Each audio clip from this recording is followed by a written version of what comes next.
Hi friends అందరికీ మళ్ళీ కాకరకాయలు కోసానండి. పొట్టు కాకరకాయలు ఈసారి అయితే చాలా తక్కువగా వచ్చాయి. ఎందుకంటే నేను చాలా రోజులైంది కోసేసి, దానివల్ల ముందు కాసిన కాయలన్నీ పళ్ళు అయిపోయాయి.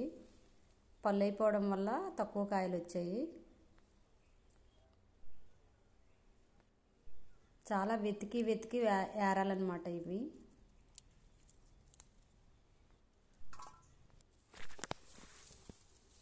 ఎండగా కూడా ఉంది, అందుకే వీడియో సరిగ్గా కనిపించలేదు.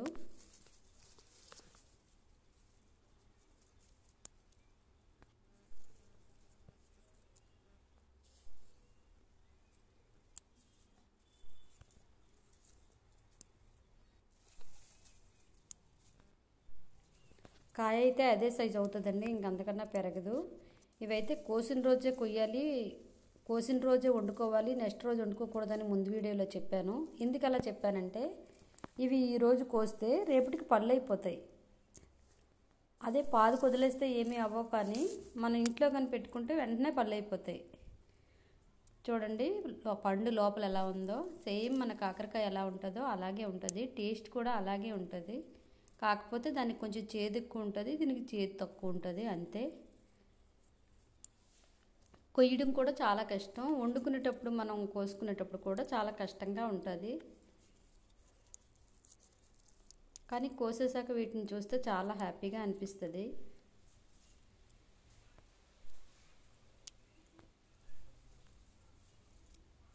వీటికి సీజన్తో పని లేదండి, ఎండాకాలంలోనూ ఉంటాయి, శీతాకాలంలోనూ ఉంటాయి.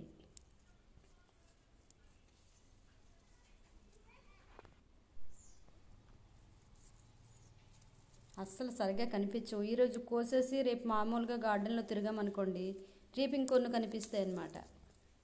అలాగా మనం కోసిన రోజు కాకుండా నెక్స్ట్ రోజు ఇంకొంచెం ఎక్కువ కనిపిస్తాయి. పైగా ఎండగా ఉంది, ఎండలో కూడా నాకు సరిగ్గా కనిపించలేదు. ముందు వీడియో అయితే చాలా బాగా చూసారండి అందరూ, ఈ వీడియో కూడా చూస్తారని అనుకుంటున్నాను. ప్లీజ్ సపోర్ట్ చేయండి ఫ్రెండ్స్. ఎక్కడ చూసినా పళ్ళే ఉన్నాయి. నేను పెట్టే గార్డెన్ వీడియోలే కదా, ప్లీజ్ సపోర్ట్ చేయండి. Thank you for watching. Bye.